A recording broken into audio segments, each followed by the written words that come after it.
Assalamualaikum warahmatullahi wabarakatuh. Alhamdulillah nahmaduhu wa nasta'inuhu wa nastaghfiruh wa na'udzu billahi min syururi anfusina wa min sayyiati a'malina. Man yahdihillahu fala mudilla lahu wa ma yudlilhu fala hadiyalah. Asyhadu an la ilaha illallah wahdahu la syarikalah wa asyhadu anna Muhammadan abduhu wa rasuluhu alladzi la nabiyya ba'dah. Allahumma salli wa sallim ala nabiyyina Muhammad wa ala alihi wa sahbihi ajma'in. Qala Allah ta'ala fil Qur'anil Karim, a'udzu billahi minasy syaithanir rajim. Ya ayyuhalladzina amanu taqullaha haqqa tuqatih wa la tamutunna illa wa antum muslimun.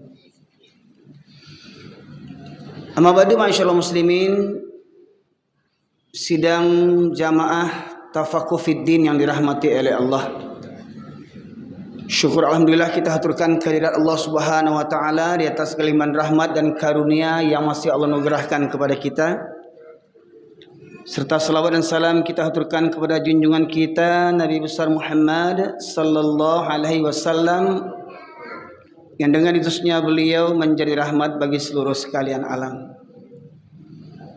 Bapak sekalian rahmati oleh Allah,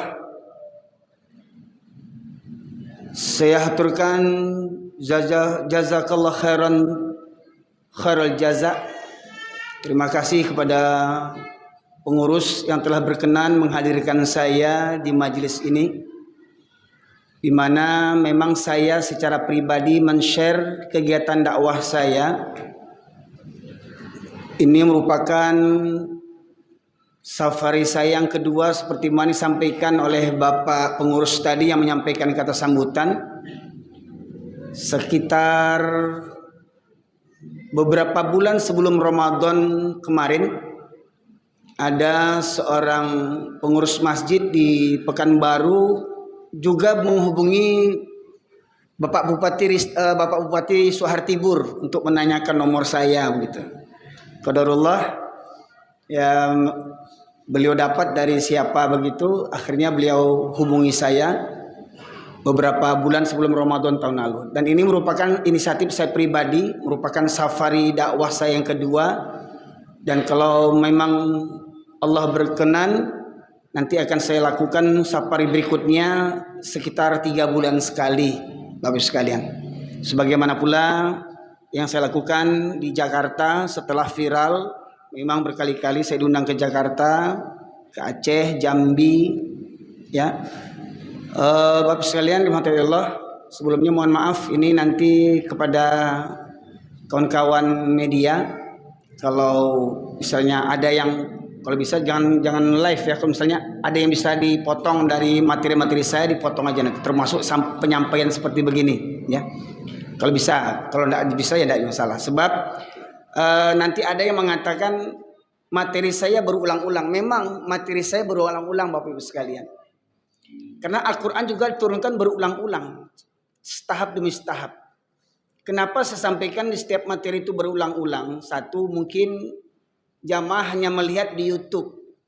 Dan di YouTube itu macam-macam persepsi orang, macam-macam penilaian orang. Maka ketika hadir di majelis seperti begini, saya minta didampingi. Alhamdulillah berkenan imam kita mendampingi saya nanti untuk membacakan terjemahan. Kenapa saya minta dibacakan terjemahan? Terkadang orang mengatakan Ustadz Erwin itu kok kasar kali mulutnya. Ya, kok sebutannya tuh nggak ada diperhalus. Pak kata orang Minang tuh nggak ada kata mendaki, kata menurun, datar saja sama dia. Ini karena lahir di Medan mungkin kata orang, ya, nggak tahu adat dia ini, ya. Memang saya lahir besar di Medan Bapak sekalian, ya. Sekitar tahun 72 saya lahir besar di Medan. Setelah gempa 2009 baru saya hijrah ke kampung halaman kedua orang tua saya di Pariaman, tepatnya di Nagari Mangguang, Pariaman Utara. Ayah saya desanya Tanjung Sabar, ibu saya desanya Ampalu, sama-sama di Kenagarian Mangguang, Pariaman. Dan untuk di Pekanbaru saya sudah tidak asing lagi karena banyak keluarga saya di Pekanbaru. Kecil-kecil saya sudah sering berkunjung ke rumah etek saya, kakak dari ayah di Pasar Pusat, Jalan Haji Agus Salim dekat Masjid Al Irsyad, Gang Kardina. Situ ada namanya Etek Sinur namanya, Etek Nuraini, ya. Kemudian kakak saya juga pernah tinggal di Tampan, sekarang tinggal di Perawang. Abang saya, adik saya ada tinggal di Pangkalan Kerinci, dan baru sekitar 6 bulan adik perempuan saya dari Bekasi pindah ke Kartama. Bapak sekalian rahmati Allah, ini sekedar sekilas ta'aruf kita pada kesempatan kali ini. Alhamdulillah, sejak saya tinggal di Pariaman 2009, saya memang lebih banyak berdakwah keluar kota Pariaman. Mungkin orang Pariaman bisa mengetahui, mohon maaf ini, di sekian banyak tempat saya berdakwah, memang yang lebih berat itu dakwah di Pariaman. Dakwah di Pariaman itu berat. Ya, kenapa beratnya? Nah, nanti bisa kita bicara di luar mimbar. Ya, karena saya lihat, mohon maaf ini, kemarin Buya Ristawardi berkomentar mengenai materi ribut sosial media. Ya, mendengar patah petitih Buya Ristawardi banyak senang, tetapi ketika beliau menyampaikan perkara-perkara yang seperti begitu, macam-macam kritikan dan segala macamnya. Ya, baik, Bapak sekalian materi Allah, untuk mukadimah majelis kita ini, memang saya memilih topik safari dakwah saya ini menjadi ahli tauhid di akhir zaman. Emang kenapa di akhir zaman ini? Karena di akhir zaman ini banyak fitnah, Bapak Ibu sekalian. Ya. Dua induk kesesatan di akhir zaman ini sebelum Dajjal turun. Yang pertama, ulama su' penjilat, ulama su', ulama jahat yang menjual ayat-ayat Allah dengan harga yang sangat murah. Dan kedua, pemimpin yang zalim. Kalau dua ini bekerja sama, sudah selesai negeri itu, habislah. Ulama su akan mengatakan wajib taat kepada pemimpin walau zalim, walau kamu dipukul, walau kamu didera. Ya, ulama su akan berkomentar seperti begitu, wajib taat kepada pemimpin yang zalim. Maka makin besar kepala pemimpin yang zalim itu, Bapak Ibu sekalian. Karena apa? Ulama su di belakangnya menjual ayat-ayat Allah berdalil untuk mencari pembenaran. Dan nanti kita akan lihat dalam ayat-ayat Al-Quran, Bapak Ibu sekalian. Baik, saya awali mukadimah saya melalui diawali dengan surat Al-Furqan, surat ke-25 ayat 30, di mana Allah berfirman, A'udzubillahi minasyaitonirrajim. Wa qala ar-rasul ya rabbi inna qaumi ittakhadhu hadzal qur'ana mahjura. Allah berfirman menceritakan kisah atau tentang kegalauan Rasulullah. Jadi Rasulullah pernah galau, Pak Ibu sekalian. Pernah gelisah, pernah gundah gulana. Apa yang dirisaukan beliau? Kerisauan beliau itu Allah abadikan dalam firman-Nya, di mana Allah berfirman, dan berkatalah Rasul, ya Rabbi, wahai Rabbku, wahai Tuhanku, sesungguhnya kaumku menjadikan Al-Quran ini sesuatu yang diabaikan. Itu 1400 tahun yang lalu beliau mengadu kepada Allah Subhanahu wa Ta'ala, dan diabadikan oleh Allah di dalam Al-Quran tentang kegalauan beliau, bahwasanya kelak nanti umatnya kita ini banyak diantara kita yang mengabaikan Al-Quran. Dari keterangan tafsir Ibnu Katsir, Bapak sekalian, dan keterangan beberapa ulama yang menyimpulkan ayat ini, Al-Furqan 25 ayat 30 ini, ada beberapa tingkatan orang-orang atau beberapa bentuk orang yang mengabaikan Al-Quran. Yang pertama, ada orang Islam 7 keturunan sampai hari ini tidak pandai baca Quran. Ada enggak, Bapak Ibu sekalian? Banyak, Bapak Ibu sekalian. Bahkan mohon maaf, di usia tua pun, sudah usia 60 tahun masih ada orang Islam yang tidak pandai baca Al-Quran. Alhamdulillah, guru kami, juga kakak kelas kami, senior kami, membuat kaedah membaca Quran 5 kali pertemuan bisa baca Quran. Namanya buku Sakifa namanya. Pembelajaran baca Al-Quran untuk orang yang sibuk, bahkan untuk orang tua sekalipun, ya, 7 kali pertemuan bisa baca Quran.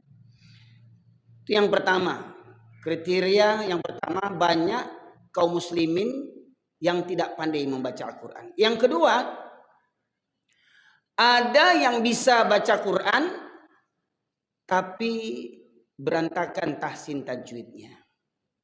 Ya, baca Quran asal jalan saja. Terutama mohon maaf, saya sebelum saya mondok di Solo, Bapak Ibu sekalian, terutama lidah kita ini kan kadang berpengaruh, lidah logat kita masing-masing ini. Saya ini karena logat saya logat Medan atau logat Sumatera. Kita orang Sumatera ini lidah kita kalau membaca za itu jadi za. Allazina, iza zulzilatil, ya, iza zulzilatil, padahal iza, ya, atau membaca huruf qaf sama dengan huruf kaf, ya, kul huwallah. Kalau dibaca kul huwallah artinya makanlah Allah yang Maha Esa. Allah mau dimakan, coba bayangkan, ya, padahal kul, katakanlah, ya. Ini yang kedua. Ya, ada orang yang rajin baca Quran tapi main hantam kromo aja, apalagi nanti Ramadan, mohon maaf nih, biasanya ibu-ibu nih pakai mic ya keluar ya baca Quran dengan suara lantang tapi tajwidnya bikin sakit perut dengarnya. Yang ketiga, ada yang ahli baca Quran, pandai dia baca Quran, tahu tajwidnya tapi malas membacanya. Hingga dalam setahun pun tidak khatam-khatam baca Quran. Bahkan ada orang Islam bertahun-tahun tidak khatam Quran, bahkan miris lagi ya, seumur hidup tak pernah khatam Quran. Ya. Makanya disinggung Buya Ristawardi itu kan ada orang rajin yasinan tapi tidak pernah khatam Quran. Setiap Kamis, setiap Minggu baca yasin, tapi Quran tidak khatam-khatam. Padahal kalau dia rutin tuh merutinkan Al-Quran tuh khatam itu. Ya. Bukan salah baca yasinnya, bagus, baca yasinnya bagus. Cuman kan Al-Quran itu enggak hanya yasin. Ya. Yang ketiga tadi, ada yang rajin, ada yang pandai baca Quran, tapi malas membacanya. Yang keempat, ada yang rajin baca Quran, tapi enggak tahu artinya. Lah ini kita semua tahu Al-Quran kan berbahasa Arab, Pak Ibu sekalian. Yang paling utama sekali Allah turunkan Al-Quran untuk apa? Untuk MKQ atau untuk hafalan. Mohon maaf Ibu sekalian, paling utama sekali Allah turunkan Al-Quran untuk MTQ atau untuk hafalan. Mana yang utama? Untuk jadi pedoman, jadi petunjuk hidup. Gimana mau dia jadi pedoman petunjuk hidup? Kita pun nggak tahu artinya. Gimana mau jadi pedoman? Kita nggak tahu artinya. Ya. Sama macam beliau kita baca Quran. Memang ya membaca Al-Quran itu dapat pahala, Pak Ibu sekalian. 1 huruf 10 pahala. Tapi jangan lupa kita harus tahu artinya. Kalau Al-Quran ingin jadi pedoman. Ya. Nah itu. Ada yang rajin baca Quran tapi tidak tahu artinya. Ada yang tahu artinya tapi tak tahu maksudnya. Berbeda arti dengan maksud, Pak Ibu sekalian. Ya. Arti secara bahasa, maksud itu uraiannya, penjelasannya. Atau katanya bisa dikatakan tafsir lah. Ya. Maka kita harus menguasai Al-Quran, harus diiringi dengan kitab tafsir. Ya. Kalau tidak ada kitab tafsir Ibnu Katsir, misalkan pakai tafsir orang Minangkabau, orang Sumatera. Siapa tuh? Tafsir apa tuh? Tafsir orang Sumatera. Tafsir orang Minangkabau. Tafsir Al-Azhar, karangan Buya Hamka. Nah, itu. Ya. Baik. Kemudian ada yang faham maksudnya, ya, tapi tidak mengamalkan isinya. Tidak mengamalkan isinya. Ada tingkatan berikutnya, dia mengamalkan isinya, tapi hanya untuk dirinya, tak berani sampaikan kepada orang lain. Padahal, kuntum khaira ummatin ukhrijat linnas ta'muruna bil ma'ruf wa tanhauna 'anil munkar. Itu inti Al-Quran, mencegah, mengajak kepada yang ma'ruf, mencegah kepada yang munkar. Kemudian ada yang mendakwahkannya tapi lupa menjadikan Al-Quran sebagai obat. Apa itu? Ruqyah. Ya. Tapi anehnya orang menjadikan ruqyah sebagai alternatif. Bukan alternatif, itu yang utama. Ya. Pengobatan dengan Al-Quran itu pengobatan yang utama. Makanya Rasulullah ajarkan kepada kita zikir pagi dan petang. Itu pada hakikatnya ru'yah. Membaca ayat kursi, membaca 3 kul 3 kali masing-masing. Itu ru'yah Bapak Ibu sekalian.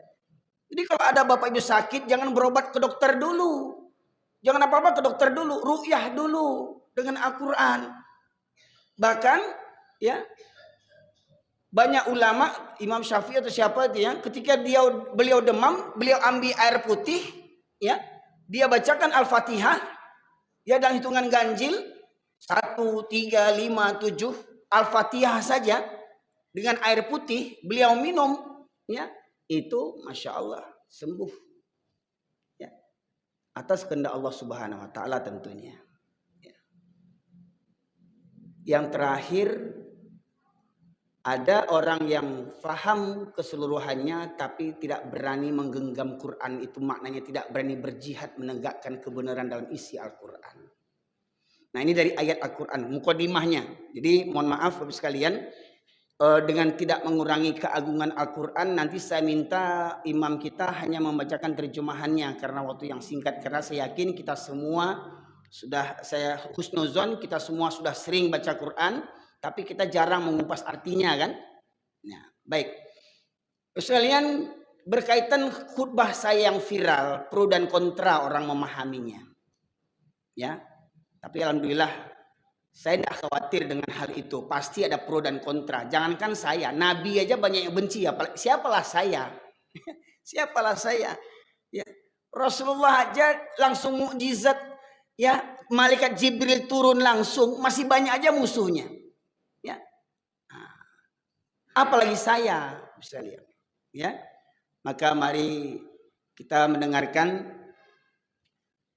Sebenarnya yang keras itu kaji ustadznya atau hati kita yang keras. Nah, yang pertama saya minta tolong kepada imam kita dibuka surat yang ke-57, surat Al-Hadid ayat 16.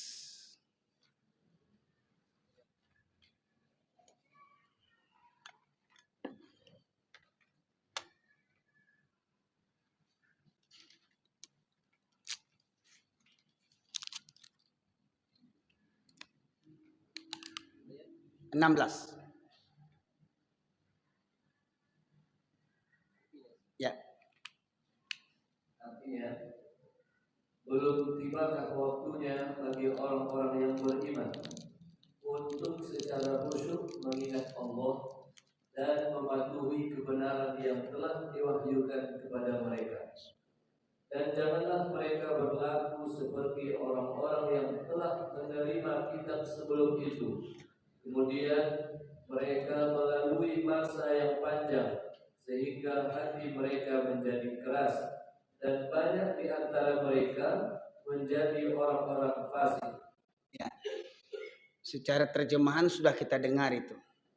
Nah, kemudian apa yang tersirat di balik yang tersurat, atau apa maksud daripada ayat itu?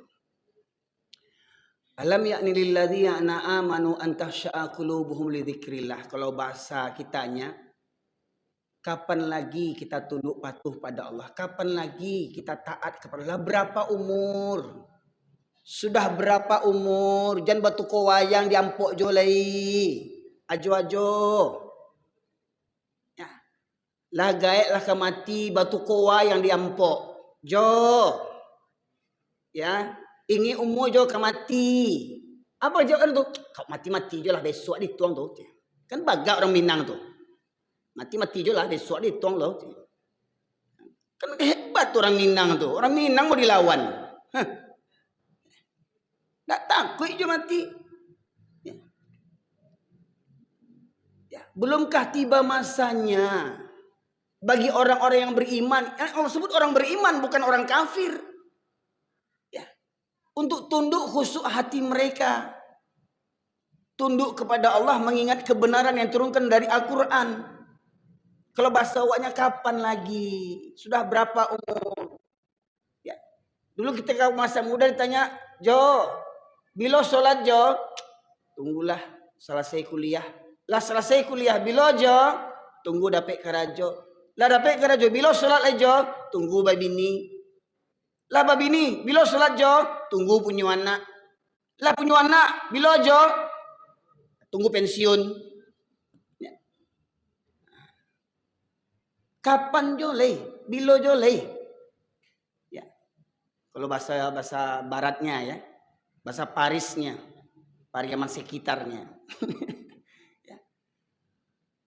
Dan janganlah mereka berlaku seperti orang-orang yang sebelumnya yang diberikan kitab. Siapa orang yang diberi kitab sebelum kita? Umat Islam.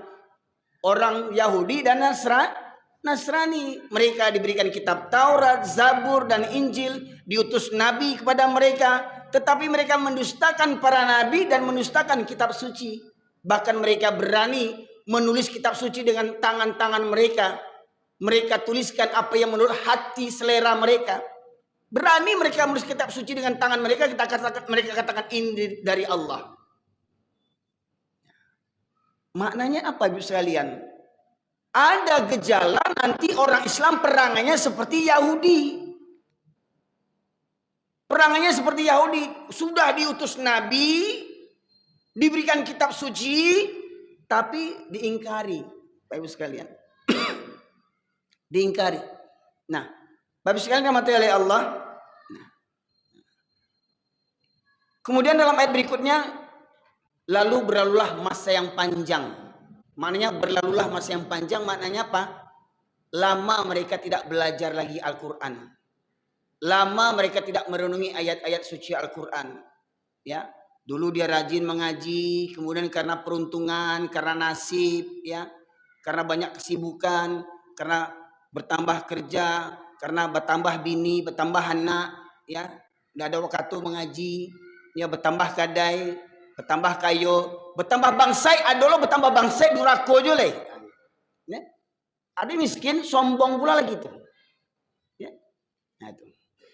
Lalu berlalulah masa yang panjang, lalu hati mereka menjadi keras. Jadi kalau sudah lama kita tidak mengaji, Pak, hati kita akan menjadi keras. Lama, istilahnya, dosa kita tafsirkan dulu, kita baca aja, lama kita tidak baca Al-Quran nih ya, yang bahasa Arabnya lafaznya nih ya, hati kita akan menjadi keras, Bapak sekalian. Di mulut ini caci maki yang keluar. Ya, hitungannya 4 saja tuh. 4, enggak pernah 5, 7, 8, 10. Ya, enggak tahu saya. Tamat sekolah apa enggak tuh, kok hitungnya 4 aja. Ya. Kadang ada di lapo kopi itu Pak Ibu sekalian. Makanya saya bukan enggak mau duduk di lapo kopi. Kata orang, Ustadz gimana mau berdakwah nggak duduk di lapo kopi gitu ya, nggak pandai bermasyarakat. Saya coba pertama saya tinggal di Pariaman hijrah itu saya duduk di lapo kopi. Cuman saya lihat ya di lapo kopi itu Pak macam-macam orang Pak, yang banyak ya beruban-beruban. Apa mohon maaf ya, main batu koa ya di pagarahan sama kawannya, diiseng-iseng sama kawannya, mohon maaf langsungnya barua waangnya, ya cek barua. Dibalas sama waang itu yang barua dah 2 barua. Datang yang lain anya lah barua lah 3 barua. Dekor lama ambon sudah jadi barua sudah tuh leh. Nampaknya ndak berani ambo lama-lama di lapau Pak. Lah barua aja di lapau tuh sadanya. Ya. Nah itu. Padahal gaek tuh, barua aja gajinya. Ya. Mendengar itu ndak sakit hatinya tuh, tapi kalau mendengar ambo mengecek barua berang orang. Aku kok celik orang berang ambo menyebut barua. Ya. Nah, jadi kalau sudah lama tidak mendengar kaji, lama tidak baca Quran, lama tidak sholat, hati kita akan menjadi keras. Seperti apa kerasnya? Buka surat Al-Baqarah ayat 74. Seperti apa keras hati orang itu yang lama tidak mengaji itu? Kalau dah lama tidak mengaji, dia dari mana dia tahu ilmu agama? Ya kan? Nah, kita dengarkan surat Al-Baqarah ayat 74. Kemudian setelah itu hatimu menjadi keras, sehingga hatimu seperti batu, bahkan lebih keras. Padahal dari batu-batu itu pasti ada sungai-sungai yang airnya memancar daripadanya. Ada pula yang terbelah, lalu keluarlah mata air daripadanya. Dan ada pula yang meluncur jatuh karena takut kepada Allah. Bahkan ada yang meluncur jatuh karena takut kepada Allah. Batu, Pak Ibu sekalian. Ternyata Allah sebutkan ada batu yang meluncur jatuh. Misalkan dari bukit jatuh, dari gunung jatuh. Kemarin kita lihat Galodoh tuh. Sebesar-besar batu itu Pak Ibu sekalian. Dibawa oleh arus air. Ternyata kata Allah dari batu itu. Mereka meluncur jatuh karena takut kepada batu wajah takut ke Allah. Iko manusia lebih karel pada batu leh. Coba bayangkan. Islam 7 keturunan. Rumah dake surau. Mendengar azan indak berangke ke surau bampok tiok malam. Aku batu di kecenderang. Batu yuang kajiwaan. Ya. Bahkan kata Allah ada orang yang hatinya keras, lebih keras daripada batu lagi. Coba bayangkan Bapak Ibu sekalian. Batu, umpama ini batu. Ditetesi oleh air setetes demi setetes. Jadi apa batu ini Pak Ibu sekalian?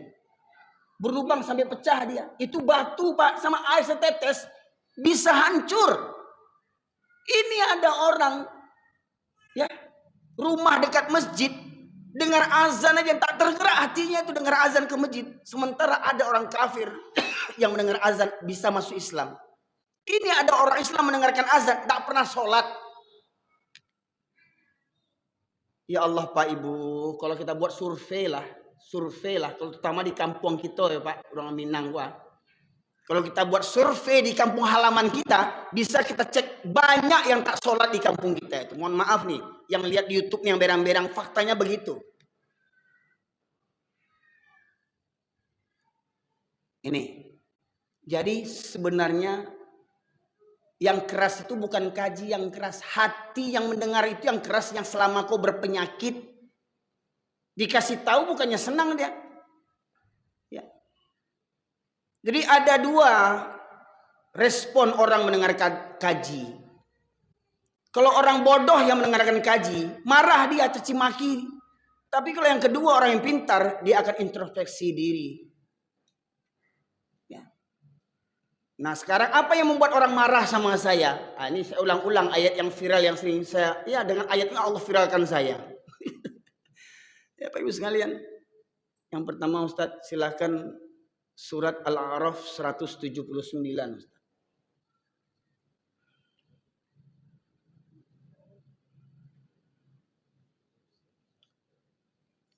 179. Walaqad dhara'na li jahannama katsiran minal jinni wal ins lahum qulubun la yafqahuna biha ولهم أعين لا يبصرون بها ولهم آذان لا يسمعون بها أولئك كالأنعام بل هم أضل أولئك هم الغافلون. Dan sungguh akan kami isi neraka jahanam banyak dari kalangan jin dan manusia. Mereka memiliki hati tetapi tidak dipergunakan untuk memahami ayat-ayat Allah, dan mereka memiliki mata tetapi tidak dipergunakan untuk melihat tanda-tanda kekuasaan Allah, dan mereka mempunyai telinga tetapi tidak dipergunakan untuk mendengarkan ayat-ayat Allah. Mereka seperti hewan ternak, bahkan lebih hina lagi. Mereka itu adalah orang-orang yang lemah.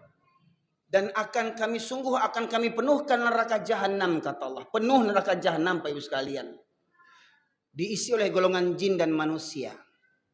Siapa jin dan manusia menghuni neraka jahanam ini? Lahum qulubun la yafqahuna biha. Mereka yang punya hati tetapi hatinya tidak digunakan untuk merenungkan ayat-ayat Allah. Ayat-ayat Allah secara umumnya dibagi 2 Pak Ibu sekalian. Ayat Qur'aniyah, kalamullah, firman Allah, dan ayat kauniyah. Orang Minang kan punya falsafah tuh. Alam takambang jadi guru. Nah, itu alam takambang jadi guru. Jadi guru bagi awak tuh alam takambang tuh. Contoh. Awal saya hijrah dari Medan ke Pariaman Pak Ibu sekalian. Gempa 2009. Di mana terjadi Pak Ibu? Gempa 2009 di Padang dan Padang Pariaman ya. Yang paling banyak pengaruhnya yang lebih mengerikan. 2009 itu masih bulan Syawal. ketika peristiwa gempa itu masih bulan Syawal, dan saya diundang dari Medan untuk khutbah di kampung halaman orang tua saya di Pariaman. Saya masih tinggal di Medan ketika itu. Ya. Karena mohon maaf ini, ya, percaya atau tidak, saya pernah pulang kampung di tahun 2000. Mohon maaf kalau marah orang kampung saya, marahlah. Ya. Saya pernah pulang kampung tahun 2000 di Pariaman. Ketika masuk waktu sholat subuh, tidak ada terdengar orang azan. Sementara tempat lain sudah mulai ngaji. Saya berangkat sama ayah saya berangkat sama sepupu saya dari Medan, pergi ke surau. Kami dari rantau, kami yang buka surau. Orang kampung tidak ada yang ke surau. Dibuka surau, dihidupkan lampu, lapiak berserak-serak tikar plastik dulu Pak Ibu sekalian, berserak-serak, beracak-acakan. Lantai tabah, abu. Di atas banyak sarang laba-laba. Di ujung musola dalam, di musola itu dalamnya berserak kertas BT. Kertas toge lah istilahnya itu. Ya, di surau. Ternyata Pak enggak heran. Saya lihat di TV, di YouTube gini ke Batang tuh, homoseks di surau. Laki-laki sama laki-laki. Ke Batang di musola, bersobok di Padang Kuranji. Ngisap narkoba berjamaah di surau. Berjamaah dia tapi ngisap narkoba, coba bayangkan. Ya, di Minangkabau tuh yang katanya punya falsafah adek basani sarak basani kitabullah sarak mangatu adek memakai. Nenek-nenek kemarin di Padang juga tuh ndak mau kalah sama suaminya, suami suka bampok, neneknya bininya main kartu remi. Lah kamatilah bau ban lah gaek lah keripui tuh main kartu remi anduang-anduang cilako tuh. Batosa kasana uncung memang kasar. Lah gaek betremi karajonya, coba bayangkan. Jangan berang orang Padang, orang Minang, Ustaz jangan membuka aib kampung awak. Memang baik itu kampung awak balik. Ya. Innalillahi wa inna ilaihi raji'un. Ya. Nah. Kemudian mereka yang punya, saya sampaikan di khutbah hari raya di Pariaman itu. Mengambil hikmah tahun 2004. Apa yang terjadi 2004 Pak Ibu sekalian? Tsunami di Aceh, gempa bumi, tsunami, hancur perumahan perkampungan tepi laut itu. Yang tinggal apa? Masjid itu pelajaran. Ada enggak mengambil pelajaran daripada itu? Kampung habis. Rumah orang kaya, istana orang kaya hancur. Yang dibangga-banggakan orang kaya itu hancur. Apalagi gubuk derita. Diskotik, kafe, hancur. Apalagi lapo kopi. Ya. Hancur. Hanya masjid yang berdiri kokoh. Pertanyaannya, ambil pelajaran enggak daripada itu? Ya. Jadi saya sampaikan, kalau begini juga lah perangai orang Pariaman, Kampung Ambo. Mohon maaf, di sana Ambo orang Pariaman, jangan berangko faktanya. Sejak Ambo tinggal di Pariaman, baru Ambo tahu. Orang Pariaman kalau baralek nggak borgen, nggak sah baraleknya. Seakan-akan baralek borgen itu seakan-akan wajib bagi orang Pariaman khususnya. Sagan awak ke orang kampung tahu na bawa bangsa, memang bangsa. Lah bangsa nak tu diuntung lah tu. Bahutang-utang mengundang organ. Teruntung dia hanya. Bahutang-utang bawa organ, seakan-akan harus sah pakai organ tu. Nggak cukup organ. Ternyata di organ tunggal itu Masya Allah. Lagu-lagu tripping. Boro-boro biri. Batanya itu bara-bara jole. Tripping. Lagunya Masya Allah. Nggak malu orang kini membuka aibnya. Hamil 3 bulan. Hamil 3 bulan. Nggak malunya. Baralek bantuan agadih. Pakaian penyanyinya innalillahi wa inna ilaihi raji'un. Itu yang penyanyi orang Minang tuh, Bu. Orang Minang yang menyanyi itu pakaiannya makin malam pakaiannya. Di kampung pertanyaan di kampung tuh ada nak nenek mama alim ulama jadi pandai bunuh kanuang di kampung tuh? Ada nak? Basi pakak nenek mama cilaku tuh sadonya. Batu Ustaz mulai berang tuh.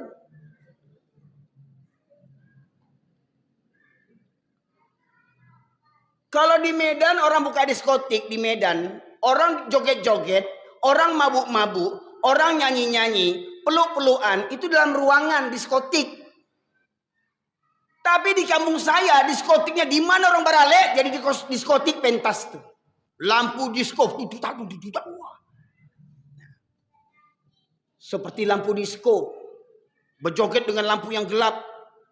Dengan macam goyangannya, semakin malam semakin buka-buka baju penyanyinya. Pertanyaannya, di kampung tuh ada enggak nini mama alim ulama cari pandai bundo kanduang? Kadang yang punya wale itu nini mama yang punya wale. Yang punya wale itu bundo kanduang. Enggak celaku tuh tukik membok rabah tuh.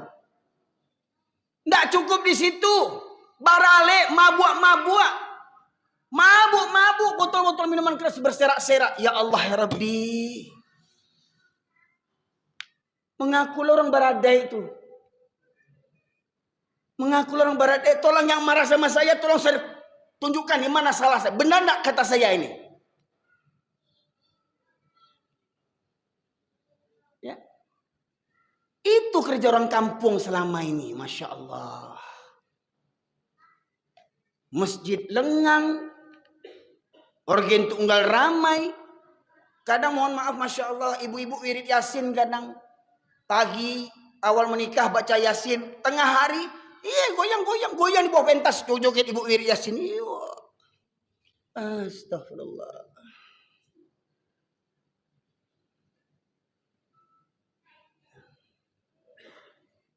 Bapak sekalian. Jadi saya bilang sama orang kampung saya ketika khutbah itu. Satu lagi Pak, khusus untuk Minangkabau. Makanya saya katakan saya memang berulang-ulang kaji saya ini. Saya lahir besar di Medan. Di Medan saya mondok di Kiai Haji Ahmad Dahlan Sipiro. Dulu teman saya di Pekanbaru ini banyak yang mondok di Sipiro dulu tuh. Dari Bangkinang banyak Sipiro Kiai Haji Ahmad Dahlan saya mondok di situ. Dari Medan melalui Siantar Simalungun, Batak itu mayoritas Batak orang Kristen. Dari Simalungun masuk ke Prapat dan Toba. Mayoritas Kristen. Mandeh saya tinggal di Kabanjahe, Kabupaten Karu, mayoritas Kristen. Sejak saya lahir sampai saya berjenggot begini, tidak pernah saya ketemu di Medan orang gonceng-gonceng sama anjing. Nggak pernah saya lihat di Medan orang gonceng-gonceng sama anjing, peluk-pelukan sama anjing di Honda tuh. Nggak pernah saya lihat orang satu mobil sama anjing. Betul Ustaz Kasanamnya, memang anjing namanya? Ya. Wow, itu huruf wow.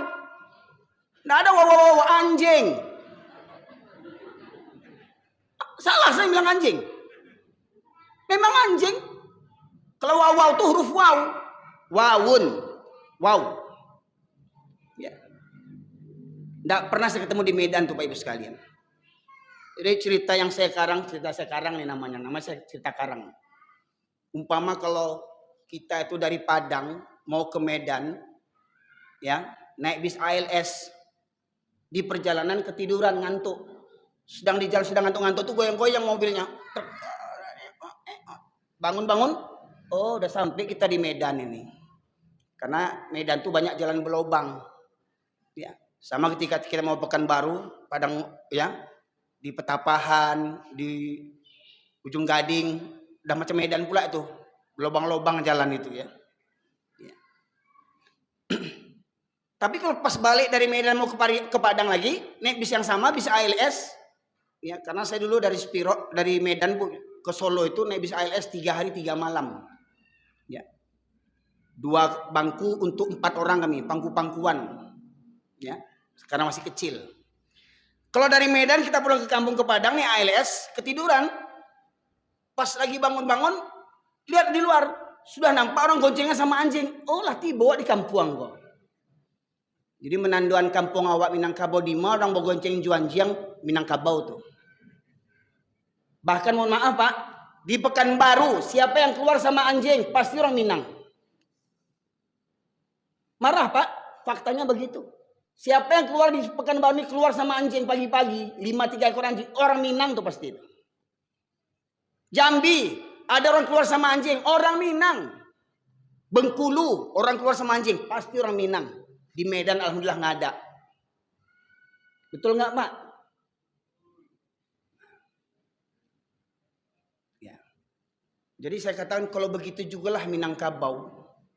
Habis negeri kita ini. Tambah kemarin, Galodo yang kemarin itu. Galodo yang pertama di bulan Ramadan, tanggal 5 April. Saya juga pas lagi di Bukit Tinggi, Pak Ibu sekalian. Itu yang musola yang kita lihat di YouTube itu. Yang disebar oleh video itu. Masjid yang musola yang bergonjong itu. Galodo pertama, sebelahnya ini sungai nih. Ini musolanya misalkan, ini sungai. Ya. Galodo yang pertama itu, di masjid itu depan belakang sampingnya ada rumah. Masih banyak rumah. Dan kalau mau masuk musola itu masuk dalam gang. Kiri kanannya ada rumah. Itu Galodo yang pertama. Masih ada rumah. Galodo yang kedua ini. Habis rumah itu semua Pak Ibu sekalian. Masjidnya tetap berdiri kokoh. Musolanya, suraunya. Dan hebatnya lagi kuasa Allah. Batu-batu besar itu. Batu-batu besar Masya Allah Pak Ibu sekalian. Hampir sebesar mimbar ini ya batunya. Ndak menyenggol musolanya. Rumah depan musola dihantamnya. Habis rumah tuh.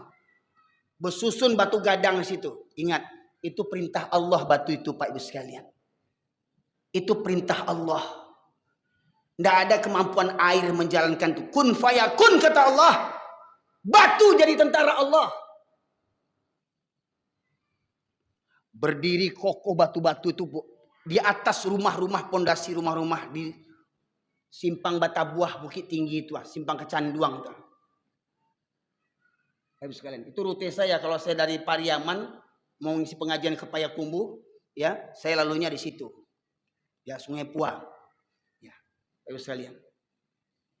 Tidakkah kita mengambil pelajaran daripada itu? Ya. Sebelum Ramadan pula, ya, Sumatera Barat banjir, pesisir selatan. Habis sekalian.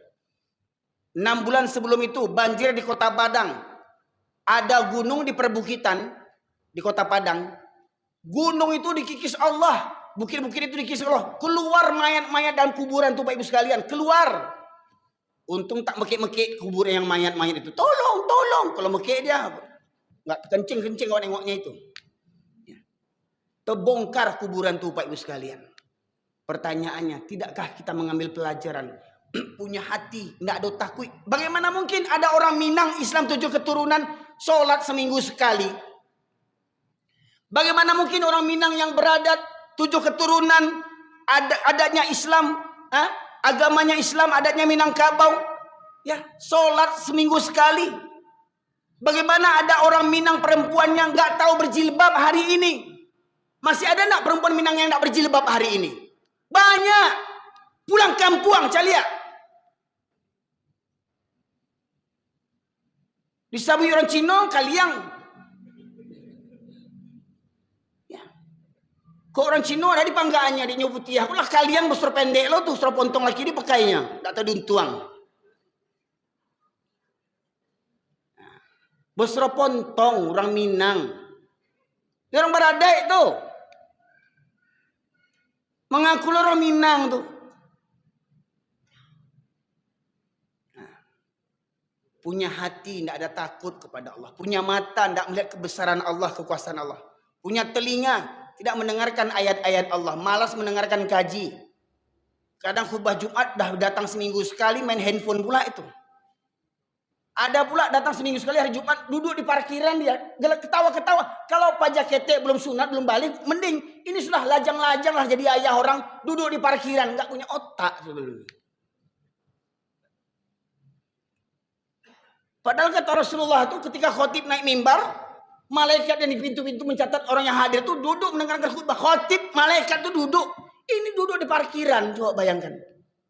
Nunggu komat baru masuk. Baru masuk Islam orang itu tuh. Nanti dibilang kasar kali gajinya. Otak kau tuh yang kasar. Ini nggak ngerti-ngerti. Saya Pak, kalau saya khutbah Jumat nampak begitu langsung saya tembak itu. Itu yang di luar tuh belum balik sih bilang. Kok di parkiran ketawa-ketawa main handphone? Bayangkan. Punya telinga, tidak gunakan pendengarannya. Kalau kata pepatah orang kita tuh masuk telinga kanan. Kalau keluar telinga kiri masih mending Pak, ada lewatnya juga. Ini masuk telinga kanan, balik lagi dari kanan. Tersumbat telinga tuh. Ya, kalau masuk telinga kanan keluar telinga kiri masih mending numpang lewat dia, ya. Lewat tembus dia. Ini enggak masuk telinga kanan keluar lagi dari kanan. Muntah dia. Ya.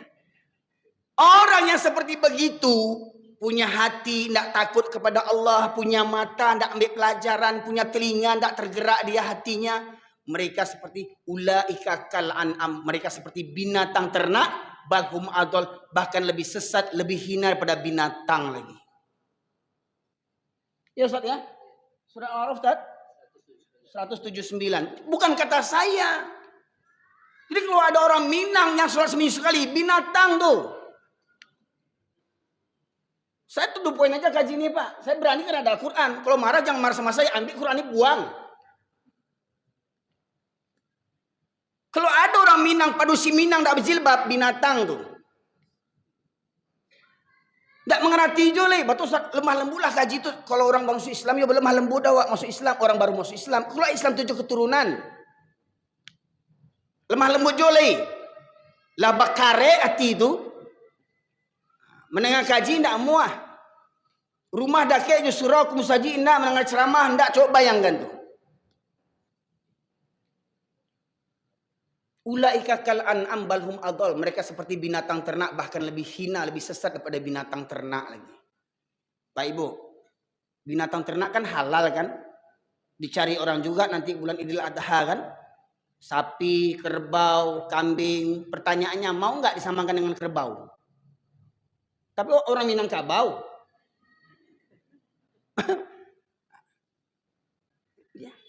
Jadi orang Minang kini lah banyak tinggal Minangnya, hilang tinggal kabau, hilang Minangnya, tinggal kabaunya. Ya. Jadi mohon maaf, orang Minang gak usah marah sama saya. Yang saya sebut binatang itu yang orang Minang yang sholatnya seminggu sekali. Gak ada dosa, gak ada rasa takut dia meninggalkan sholat. Sepakatlah kita bapak sekalian, sholat hukumnya wajib. Sepakat enggak sholat hukumnya wajib? Boleh enggak dikurang-kurangi? Orang sakit boleh enggak tinggal sholat? Ya gimana mau sholat dia kena air nggak boleh. Gimana mau wudhu?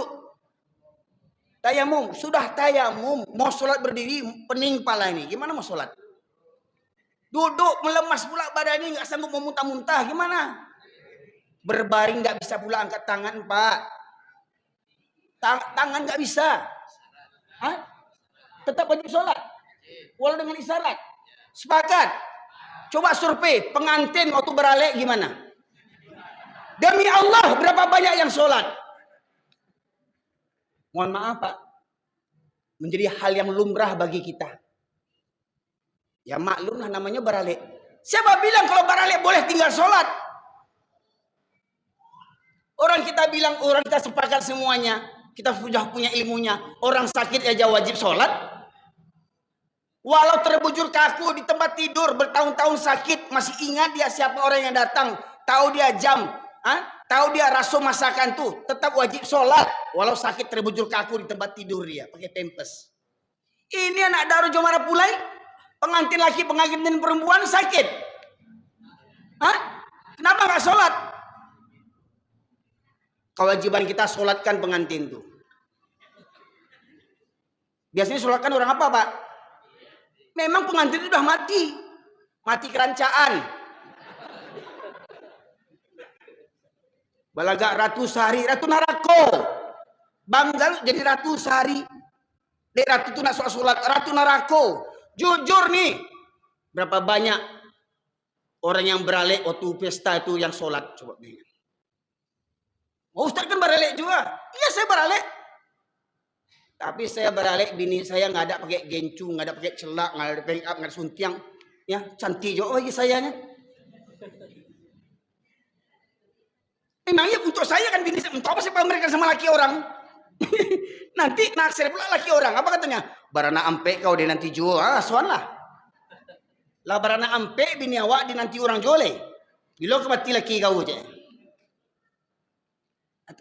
Tu bapak kawan bini awak bapak yang pamerkan bini ku cantik, seksi, bahenol. Gemoy.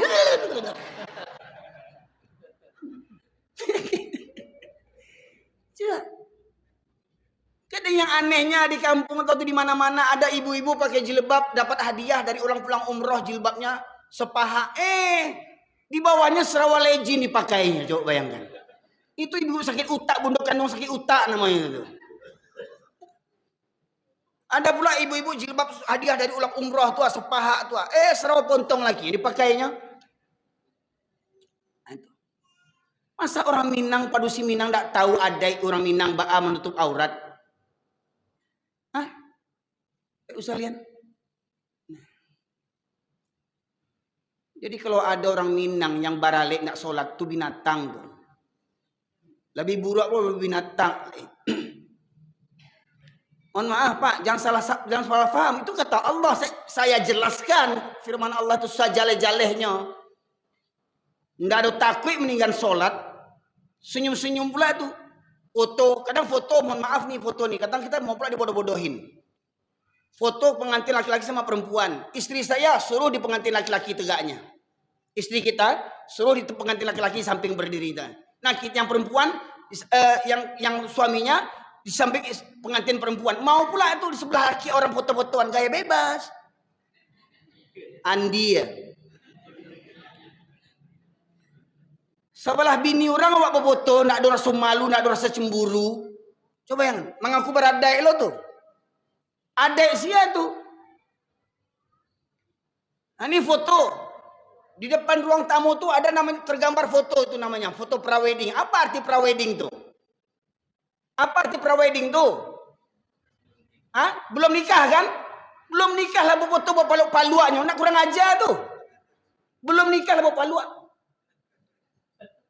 Astagfirullah, enggak tahu diuntuang, tinggal di kampung belagak orang kota. Orang kapi yang ditiru. Namanya sebetulnya orang-orang kapi prawedding. Ya. Itu, mayang adik Minangkabau tuh kini. Ambo baralek jo Pak Ibu sekalian, alhamdulillah bini ambo dak ada besuntiang. Ancak jo bagi ambonya. Ambo baralek dak ada pelaminan, dak ada besandiang sebab ambo takwi dosa mempamerkan istri ambo ke laki-laki yang bukan mahramnya. Juga dosa biko terjadi salam-salaman laki-laki perempuan yang bukan mahramnya. Coba cari lihat. Le orang baradek orang Minang, waktu baralek bersama-salam dak? Adik sia tuh. Tolong alim ulama Minangkabau sampaian kok.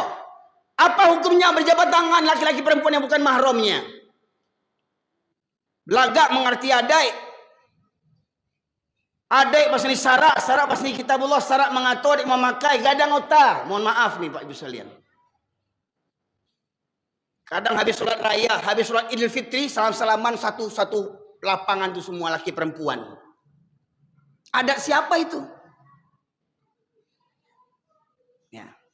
Orang yang begitu kata Allah, mereka seperti binatang ternak, bahkan lebih hina daripada binatang. Nah sekarang kita dengar pula lagi Ustaz. Ayat 176. Nah, surat yang sama. Surat Al-A'raf ayat 176. Dan sekiranya kami menghendaki, niscaya kami tinggikan derajatnya dengan ayat-ayat itu. Tetapi dia cenderung kepada dunia dan mengikuti keinginannya yang rendah. Maka perumpamaannya seperti anjing. Seperti apa Ustaz? Anjing. Geng. Lanjut. Jika kamu menghalaunya, dijulurkan lidahnya, dan jika kamu membiarkannya, ia menjulurkan lidahnya juga. Demikianlah perumpamaan orang-orang yang mendustakan ayat-ayat kami. Maka ceritakanlah kisah-kisah itu agar mereka berpikir. Di ujung ayat apa kata Allah? Dan ceritakanlah kisah-kisah itu.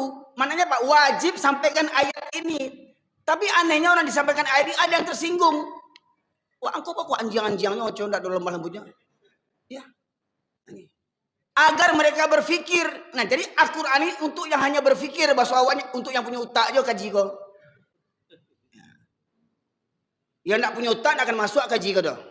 Caci maki yang keluar di muncuang itu. Ustaz kurang ajar kok mah, Ustaz keleren. Cari-cari yo kasarnya muncuangannya. Ini Quran hanya untuk yang punya otak aja Pak Ibu sekalian. Ya. Apa kata Allah? Kalau kami menghendaki, kalau Allah berkehendak, Allah muliakan kita dengan ayat-ayat Al-Quran. Al-Quran yang memuliakan kita. Bukan pangkat, jabatan, harta, tahta, wanita kita. Jangan bangga Pak, pangkat tinggi. Oh jadi presiden, jangan bangga dulu. Fir'aun presiden juga dulunya. Kurus cungkreng Fir'aun itu dulu. Macam tengkorak Fir'aun dulu ya. Kurus cungkreng. Fotonya di Fir'aun itu. Ya. Banyak tentaranya suka-suka bunuh orang. Anak kecil dibunuhnya. Coba bayangkan. Fir'aun itu membuat undang-undang peraturan untuk melegalkan kezolimannya. Fir'aun tuh. Pertanyaan di zaman sekarang ada nggak Fir'aun? Nah, carilah sendiri. Nama Fir'aun nggak ada ya. Tapi perangannya masih Fir'aun banyak. Ya. Jadi jangan bangga dengan jadi presiden, jadi gubernur, jadi ini semua. Wah. Jangan bangga jadi pegawai, jadi pejabat. Mohon maaf, Haman tuh pegawainya Fir'aun. Oh jangan bangga, harta kaya berlimpah, banyak, ada kebun sawit, ada tanah begini-begini. Jangan bangga, Korun lebih kaya dari kita lagi. Apa mau dibanggakan? Mohon maaf, paling kaya Pak Ibu sekalian yang punya Fortuner, yang punya Alphard. Berapa Bapak Ibu punya Alphard? Ada 100, ada 1000. Nggak usah sombong. Ya. Siapa yang paling kaya kata Rasulullah itu? Rakaataini minal fajri khairum minad dunya wa ma fiha. 2 rakaat salat sunnah fajar di waktu subuh itu lebih baik daripada dunia dan isinya. Masya Allah. Apa isi dunia Pak? Semua mobil di dunia ini masuk tuh. Apa isi dunia nih? Pangkat yang tinggi, tidak apa-apa, tidak ada sebandingannya dengan sholat fajar 2 rakaat.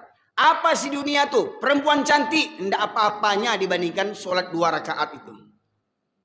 Itu baru sholat sunnahnya Pak, belum sholat wajibnya. Jadi kata Allah Pak Ibu sekalian, mereka tidak mau memahami Al-Quran, tidak mau mengamalkan Al-Quran, tidak mau menyampaikan Al-Quran. Lebih cenderung kepada dunia. Oh nanti kalau saya sampaikan ini orang tersinggung. Nanti kalau saya sampaikan ini orang nanti marah. Nanti kalau saya sampaikan begini nanti saya nggak diundang lagi. Kalau nggak diundang lagi nanti di mana dapat amplop? Ya. Nah, kalau nggak dapat amplop di mana mau bayar kredit motor? Saya alhamdulillah di mana-mana ceramah saya sampaikan amplop orang dikasih orang. Semua pengurus yang masih amplop saya sampaikan semuanya. Nggak percaya Pak Bu? Hah? Demi Allah saya buang amplopnya semua. Hah? Ya tentu diambil isinya dulu. Andilah wak isinya uang kok. Kalau sama isinya dibuang Pak Ibu sekalian, dibuang sama isinya, ketemu orang pampok pokok. Amplop, duit, pasang nomor dia, berdosa pula wak. Sebelum dia berdosa, maka selamatkan. Amplop itu sumpah dia tuh. Ini ada ustadz yang meninggal amplop. Oh kalau mengaji situ tuh amplopnya tabah. Kalau dari situ amplopnya ketek. Pas jawal di amplopnya ketek itu motor ambo rusak Pak. Jadi supaya sanangnya dapat amplop tabah tuh isi kardus Indomie dalam amplop tuh. Nah, ya jadi ceramah tuh nang kalama orang juga sebarang galak-galak. Kalau diundang balik ya. Tidak berani menyampaikan kebenaran, apalagi kalau diundang pejabat, ada Pak Gubernur, ya hebat Pak Gubernur, paling hebat, lidah tak betulang, ya. Nah. Cenderung kepada dunia, habis waktu untuk urusan dunia, Masya Allah, untuk hobinya, di kampung saya itu kalau ada namanya hobi zaman apa namanya? Musim layang-layangan. Ya Allah ya Rabbi. Sampai malam-malam main layang-layangan. Coba bayangkan. Sampai malam main layang-layangan. Ya.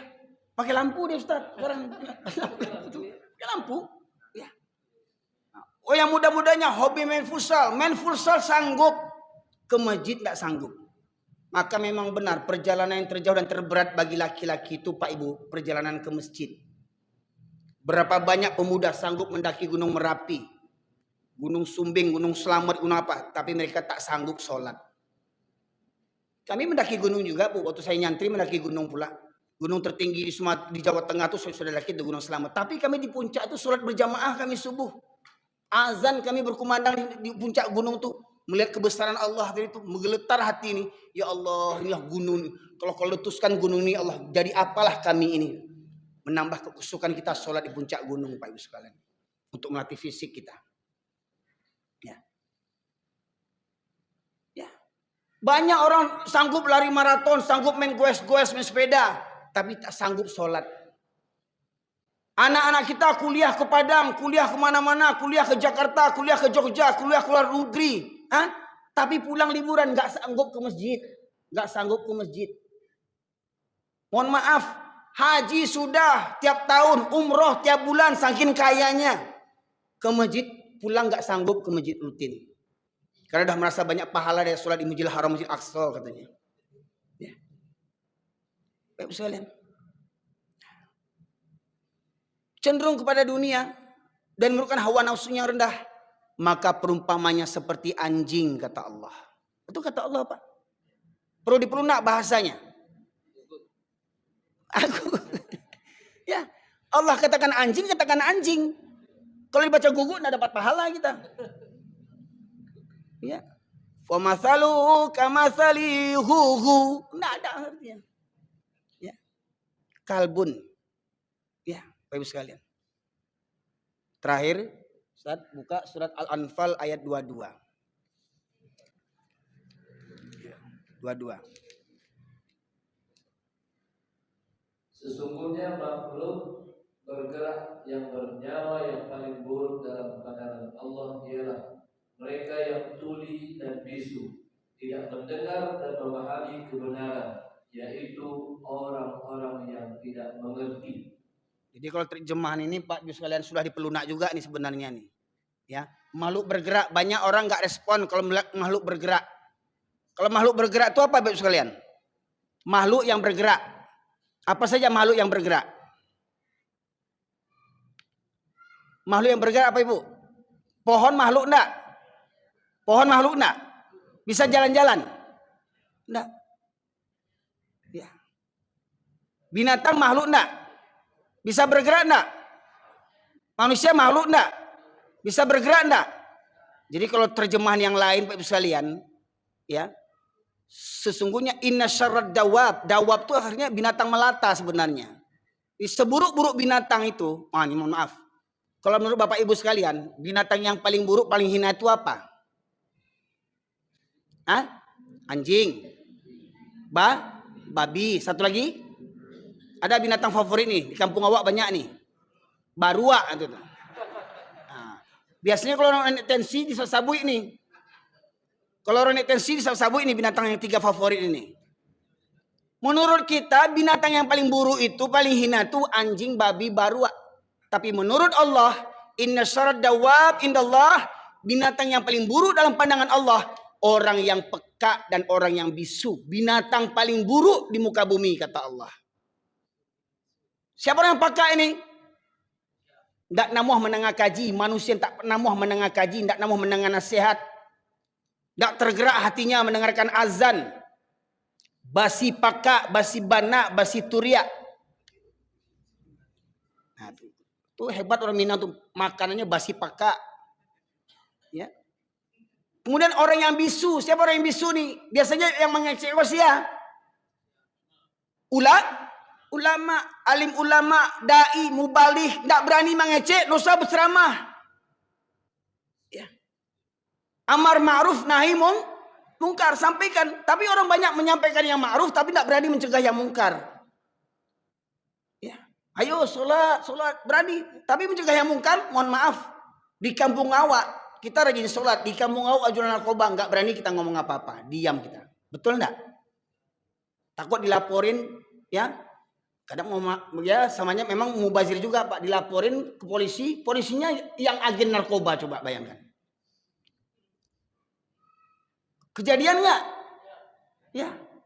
Polda di Sumatera Barat kemarin tuh, orang Minahasa, ya, baru dinas dapat gelar datua pula tuh. Kiranya Pak jual narkoba, datua cilako kiranya. Ya. Awak bertahun-tahun asli dari Minangkabau, 10 tahun lebih nggak dapat gelar datua, awak. Iko orang Minahasa, mentang-mentang jadi polisi Polda dapat gelar datua. Ujung-ujungnya Pak agi narkoba, datua cilako tuh. Ya. Kayak mana mau ngadu sama aparat awak? Mohon maaf Pak. Sambo lado. Nah, tuh.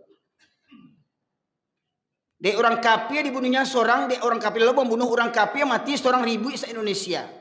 Orang Islam mati berpuluh-puluh, ndak ada ribu orang dah. Aku baru-baru gini gua. Orang pacaran jadi film Vina. Ribut orang sudah gara-gara si Vina tuh. Hah? Di kilometer 40, kilometer 50, 6 laskar FPI mati. Ada diusut. Betapa hinanya orang Islam di Indonesia nih Pak. Tidak ada harganya 6 orang mati dengan tuduhan macam-macam. Tidak ada diusut itu. Ini wanita pacaran mati ribut orang se-Indonesia. Polisi kafir mati ribut orang se-Indonesia. Dulu perempuan mati minum kopi bandrek. Kopi bandrek apa? Kopi saya. Berbulan-bulan sidangnya dia parah. Orang Islam mati. Masya Allah. Tidak ada harganya orang Islam di Indonesia nih Pak. Bahkan mirisnya, kita umat Islam terbesar di dunia, tapi kita yang tertuduh teroris. Ciri-ciri teroris, awas, jenggotan, celana cingkrang, jidat hitam, jual herbal, ciri terus. Dan syarat jadi teroris pertama di Indonesia ini, syaratnya harus berKTP Islam. Padahal di Papua tuh Pak, ya, yang membunuh tentara itu siapa itu? Yang membunuh orang sipil siapa di Papua sana itu? Disebut teroris enggak? Enggak. Misalkan kan ciri-ciri teroris itu yang macam saya nih teroris nih kata orang nih. Ya kan? Makanya kadang banyak mata-mata tuh bantu. Kemarin lah. Dendeng segala macam tuh ya. Nah, bisa lihat. Nah, jadi saya sampaikan ayat ini, orang menyebut kaji saya keras. Ingat, pembuka tadi, sebenarnya yang keras itu orang yang sudah lama tidak merenungkan Al-Quran, tidak mendengarkan kaji, hingga akhirnya apa? Maksiat dianggapnya hal yang biasa. Maka mereka hati yang akan menjadi keras, bahkan lebih keras daripada batu lagi kata Allah. Dan kemudian orang yang tidak peduli dengan Al-Quran, maka dia hina di mata Allah. Bahkan lebih hina pada binatang lagi.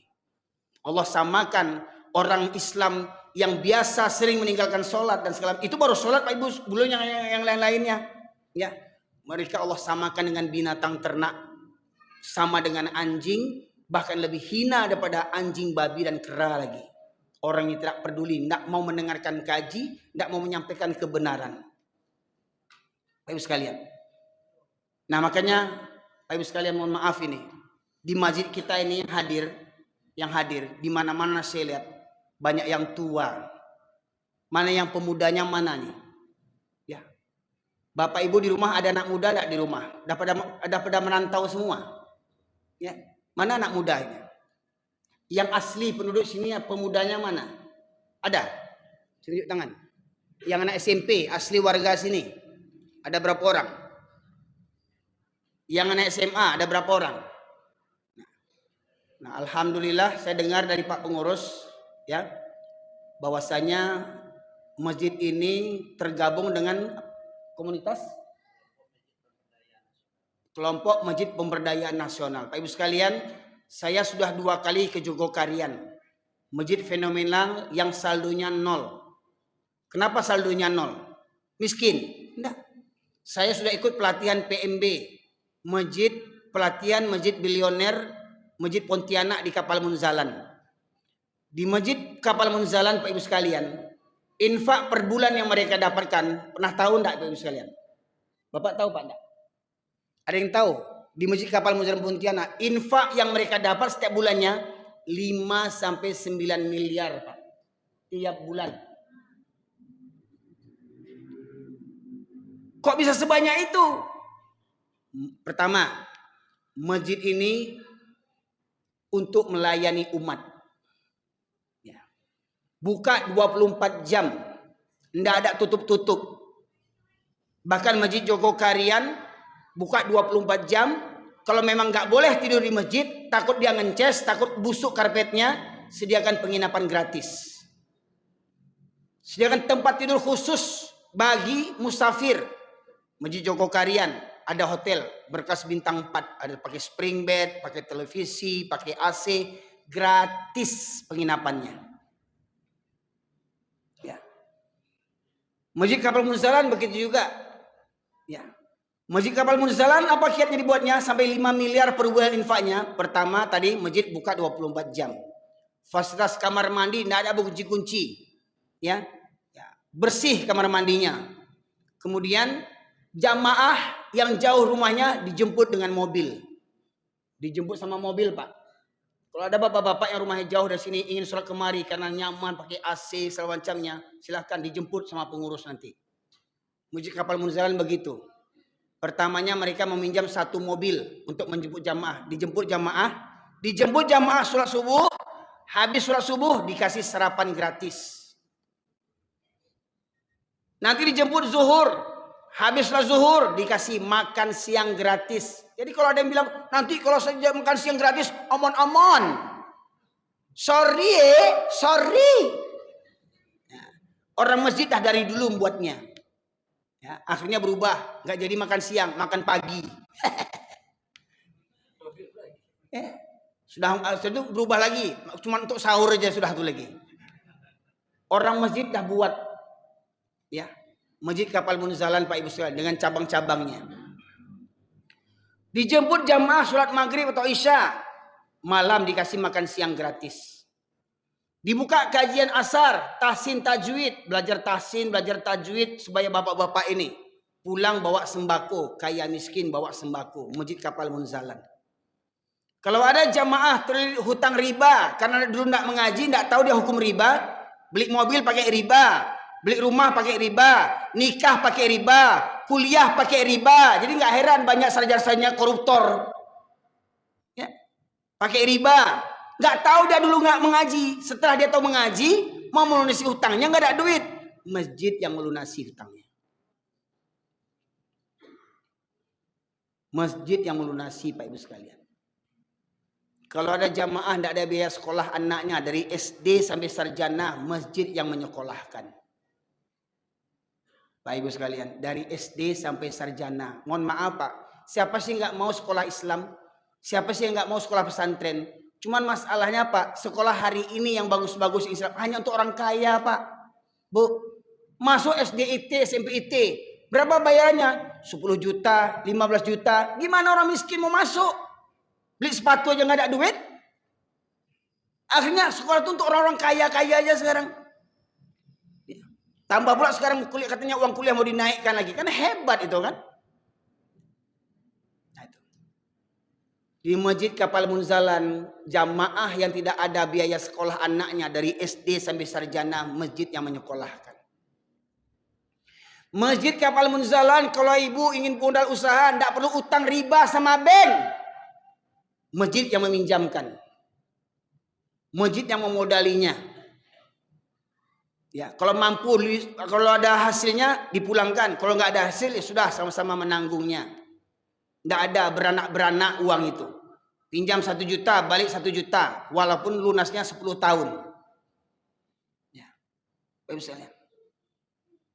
Kalau ada jamaah, tidak ada uang biaya berobat, tidak ada kartu BPJS, masjid yang melunasi membayarkannya. Masjid Jogokarian, jangankan sendal, kalau ada jamaah hilang motornya, diganti pengurus dengan motor yang baru, mobil motor yang sama tipenya. Motor hilang diganti, apalagi sendal. Kita sekarang mohon maaf nih Pak, pengurus-pengurus, hilang sendal, gimana sendal? Hilang, oh hilang ya.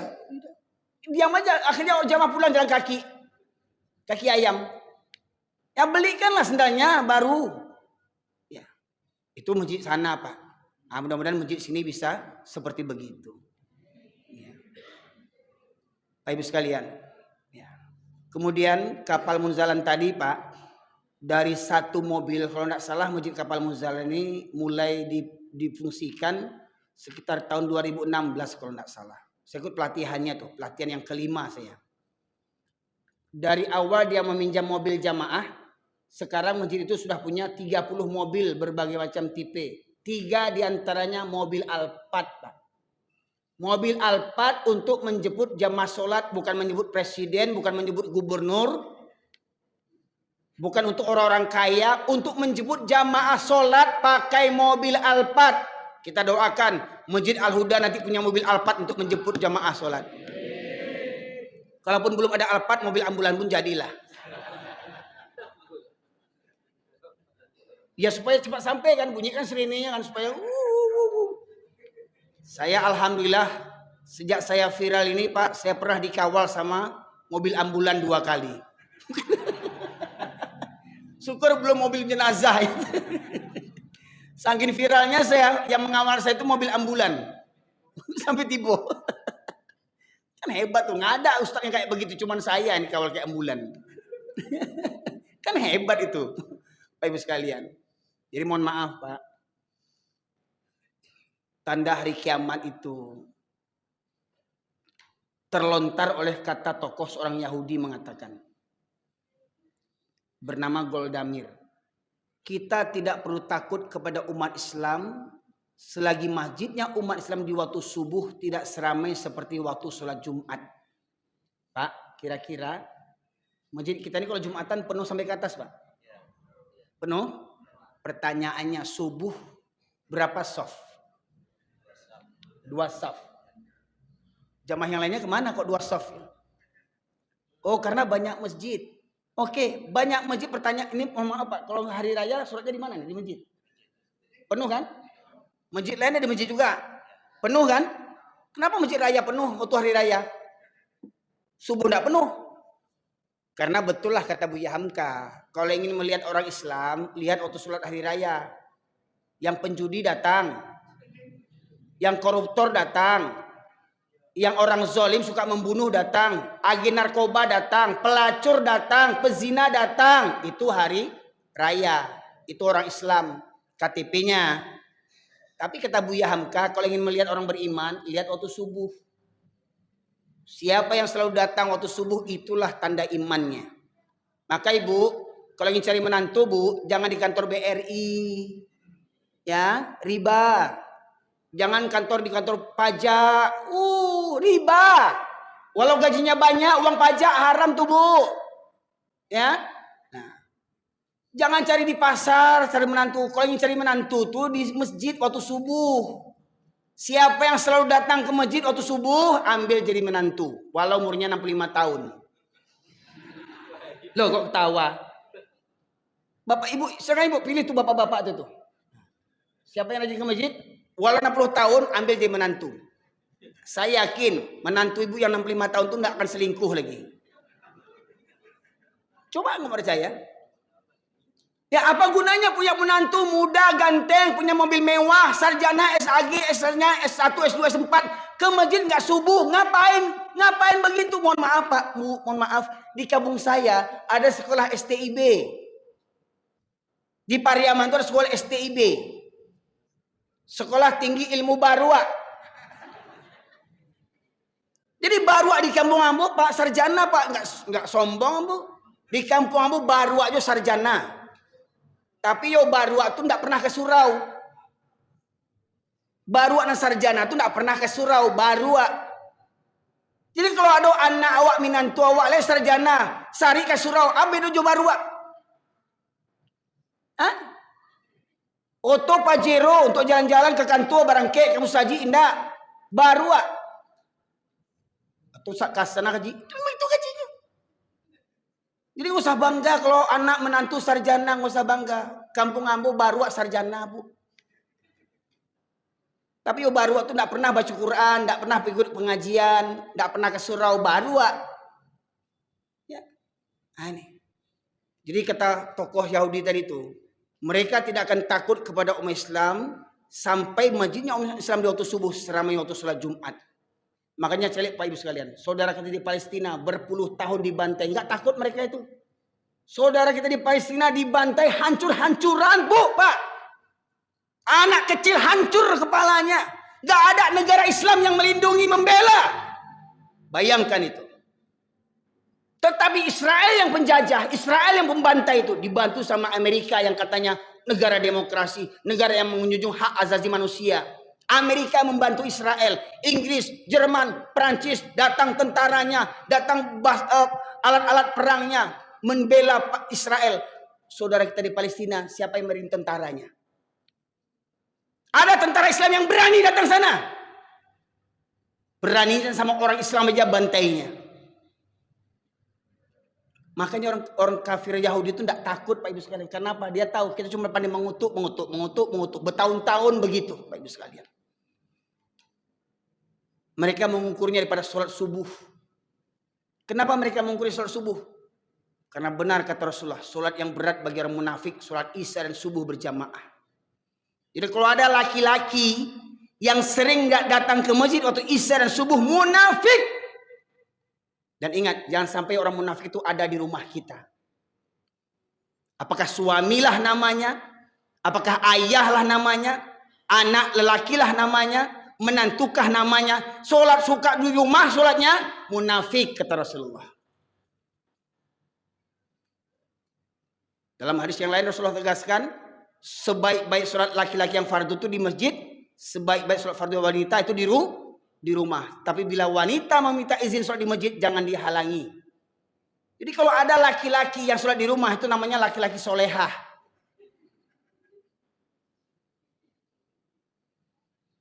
Udah Pak Haji, udah Pak Umroh, sholat di rumah, haji solehah.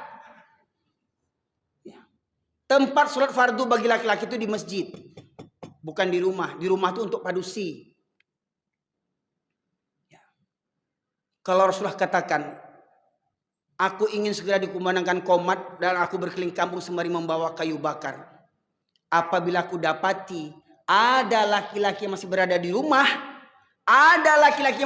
rumah, sementara qomat sudah berkumandang, maka akan aku bakar rumah mereka. Dibakar Rasulullah, Pak Ibu. Kalau di rumah tuh ada laki-laki yang balik, sehat, berakal, kira-kira rumah kita selamat enggak? Rumah kita selamat enggak kira-kira? Ayahnya rajin ke surau, itu pun karena udah pensiun, ya kan? Waktu dinas lu sombong nggak tanggung, nggak pernah ke surau, rapat, meeting, udah pensiun nggak laku baru ke masjid, ya? Ayahnya rajin ke surau, anaknya dibawa enggak? Nah, kok bisa Pak Ibu sekalian bawa anak-anak sebesar ini bawa ke masjid waktu subuh?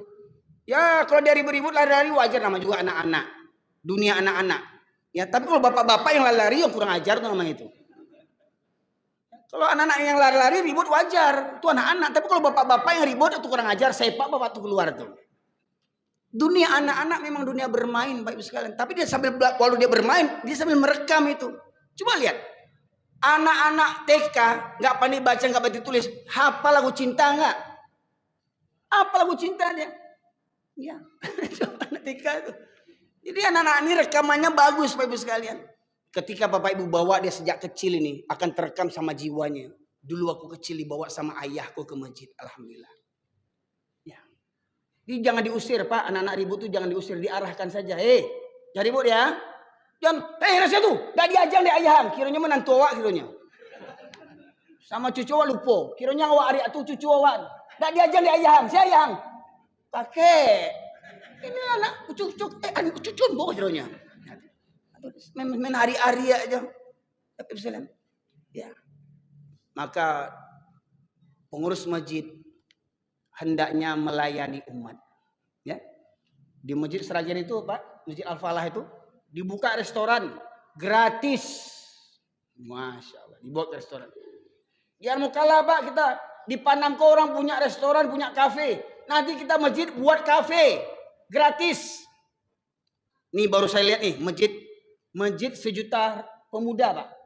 Sedangkan masjid 1 juta pemuda.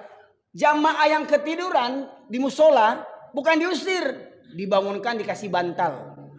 Dikasih bantal Pak. Bahkan dikasih kasur yang tipis itu, kasur yang bisa berlipat tuh, dikasih kasur, dikasih bantal. Begitu. Masya Allah. Ya. Kemudian ada jamaah yang habis sholat istirahat, duduk, apakah buka handphone dia, buka Quran dia, dikasih kopi, dikasih snack. Kalau begitulah masjid Pak, apa enggak cinta orang sama masjid? Rindu orang. Kalau Masjid Al-Huda buat bentuk begitu tuh, dari Pariaman saya tunggu kemari saya sholat itu. Oh di Al-Huda tuh setiap subuh ada teh talua. Katu baik boleh tunjang. Iyo bi, iyo bawa dari rumah. Kok bisa. Tapi lah buah kok, tapi pinggir jalan nih kita jadikan masjid tempat yang dicintai khususnya para pemuda. Jangan kalah sama kafe-kafe, Pak. Kafe wifi gratis, kita buat juga masjid wifi gratis. Enak kali yang muda-muda tuh, biar enak dulu dia. Enak-enaknya dia, dia mabuk dia di masjid, balik dia ke masjid sudah itu lagi. Ya. Tapi sediakanlah pendampingnya, jangan dilepaskan begitu saja. Terakhir Pak, kiat bagaimana supaya masjid ramai waktu subuh. Alhamdulillah, sejak saya berdakwah di berbagai daerah, di Cilacap, di Aceh Kuala Simpang, di Mandailing Natal, Tapanuli, sampai ke Malaysia, saya senantiasa mengajak murid-murid saya safari, touring dari masjid ke masjid, ya. Bahkan di beberapa tempat saya ajak remaja itu malam minggu tidur di masjid. Malam minggu tidur di masjid. Habis sholat isya tahsin tajwid. Habis tahsin tajwid jam 10 tidur, jam 3 bangun sholat tahajud. Habis sholat tahajud muhasabah. Habis muhasabah persiapan sholat subuh. Habis sholat subuh tabligh akbar.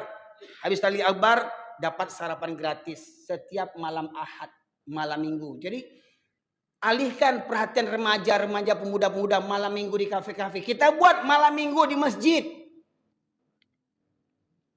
Jangan mau kalah kita sama orang di kafe. Maka benar Pak, orang kafir itu tak pernah berhenti memerangi kita. Wala yazaluna yuqatilunakum hatta yaruddu an dinikum istata'u. Mereka tidak pernah berhenti memerangi kamu sampai kamu murtad dari agama. Nah ingat Pak, selamatkan para pemuda. Mana muda-muda kita ini? Maka kedepannya kita buat program mabit. Jadi kalau bisa Pak, entah sebulan sekali buat tabligh akbar, subuh berjamaah dan mabit. Ya. Dan itu sudah saya buat juga hari ini di Nagari Kacang, Danau Singkara. Ya, jadi buat tabligh akbar Pak setiap malam Ahad. Coba lalu sebulan sekali dulu. Ya, jadi programnya bagaimana? Tabligh akbarnya bisa setelah Isya, ya. Kemudian atau habis Isya itu pemuda-pemuda diajak tahsin tajwid sama bapak-bapak semuanya tahsin tajwid, ya. Kemudian nanti tidur. Ya tidur, kalau tidak di bawah tidur di atas misalkan. Kalau takut karpetnya kotor kasih alas, ya dikasih alas Pak. Ya tikar-tikar yang murah-murah itu, ya. Atau sediakan bantal misalkan. Kemudian nanti jam 3 malam sholat tahajud, ya. Habis sholat tahajud berdoa muhasabah. Habis muhasabah nanti persiapan subuh tabligh akbar. Diundang semua warga-warga sekitar apa nih di Panam ini, ya. Kemudian sudah tabligh akbar sediakan sarapan gratis, ya. Yang simpel-simpel aja sarapan gratis untuk menaikkan ekonomi warga kita juga. Kok ada jamaah awak yang jual lontong, bulan kini lontong ini kami borong, siapkan 1000 porsi lontong untuk jamaah. Ada jamaah yang buka kedai kopi, tolong sediakan teh talu atau teh manis, kopi susu, ya, untuk malam minggu besok. Jadi naik taraf ekonomi jamaah awak, ya. Kemudian habis sarapan pagi. Kok yang mau maraton yang muda-muda itu anak-anak bawa jalan santai, ya. Itu kiat-kiat. Jadi sebenarnya Pak Ibu sekalian ada 8 strategi agar jamaah subuh bisa ramai seperti jamaah sholat Jumat. Ada 8 strateginya. Mau dengar Pak Ibu sekalian? Kalau mau saya sampaikan ini sampai subuh nggak selesai nih, ya. Nah jadi kira-kira sanggup nggak Pak Ibu sekalian sampai subuh kita ngaji nih? Sanggup? Nah, itu jujur Ibu. Ibu itu mewakili hati saya. Saya pun tak sanggup. Tapi kalau nonton bola, kenapa harus sanggup nonton bola sampai pagi, Pak? Nonton bola orang sanggup sampai pagi. Padahal dia main bukan anaknya, bukan keluarganya, bukan lakinya, bukan menantunya. Sanggup nonton bola sampai pagi. Full! Subuh teler semuanya. Dengan bola Allah nggak ada apa-apanya dibandingkan bola. Innalillahi wa inna ilaihi rajiun. Pak Ibu sekalian. Jadi mohon maaf Pak Ibu sekalian, kenapa orang menilai ceramah saya keras? Sebenarnya bukan ceramah saya yang keras, cuman memang karena saya ini campuran Pariaman pinggir laut sama Medan, jadi kayak gini suara saya. Ya, Kalau saya bilang seperti anjing, bisa seperlunya itu. Perumpamannya seperti anjing. Ya, ya. Jadi kalau ada anak daro Jumara Pulai tidak sholat tu barale binatang. Ya. Ya. Baik Ibu sekalian, jadi maknanya saya ingin mengajak kepada kita semuanya, mari ramaikan masjid, ramaikan surau. Jangan kita saja, bawa keluarga kita, bawa menantu kita, bawa anak-anak kita. Didik mereka dari kecil. Karena pepatah mengatakan kecil teranjak-anjak, besar terbawa-bawa, tua berubah pun tidak. Baik sekalian dimati oleh Allah, kiranya inilah mukadimah kajian pembuka kita ya. Ini baru mukadimah nih Pak Ibu sekalian. Ya, belum materinya ini. Ya, insya Allah materinya 3 bulan berikutnya. Oh ya, baik Ibu sekalian, insya Allah mukadimah yang materinya kalau berkenan 3 tahun ke depan ya saya akan adakan safari dakwah lagi. Ya, silakan nanti segera di-share kalau ada yang mengundang, kalau khutbah Jumat silakan, ada yang mau buat gerakan subuh berjamaah kita buat bersama. Bila Ibu sekalian rahmati Allah, kita tutup majelis kita ini dengan doa kita bersama. Semoga dengan kebersamaan kita mendoa ini, kalau tidak semua diijabah oleh Allah Subhanahu Wa Taala, di antara kita ada yang diijabah Allah Subhanahu Wa Taala. Ya. Dan semoga kiranya Allah berkenan menyatukan hati kita, menyingkirkan perpecah belahan di antara kita, karena sekarang kita miris, banyak di antara umat Islam saling pecah belah. Ustadz ini ditahzir, ustadz itu ditahzir, ustadz ini diusir dari masjid dan segala macamnya. Karena ya itu tadilah, kita diadu domba dan kita mengikuti rentak orang kafir, kita diadu domba Bapak sekalian. Kadang jenggot sama panjang, jubah sama gantung, jidat sama hitam, ya. Karena enggak satu pengajian musuh. Ya. Oh enggak. Waalaikumsalam. Ya. Diberi salam, assalamualaikum. Waalaikumsalam. Karena bukan satu pengajian. Nah, jadi mudah-mudahan ya, baik kita yang berjenggot atau enggak, kita satu saf dalam barisan, ya. Nah, baik kita celana gantung atau enggak, Pak kata Ustaz Abdul Somad, jangan permasalahkan celana gantung apa enggak, yang enggak bercelana baru kita permasalahkan, ya. Nah, demikian saja, mari kita tutup majelis kita dengan doa bersama.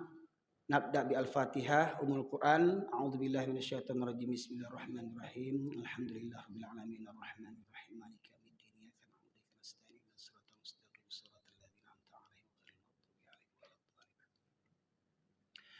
Allahumma inna nas'aluka bi rahmatika ya Allah.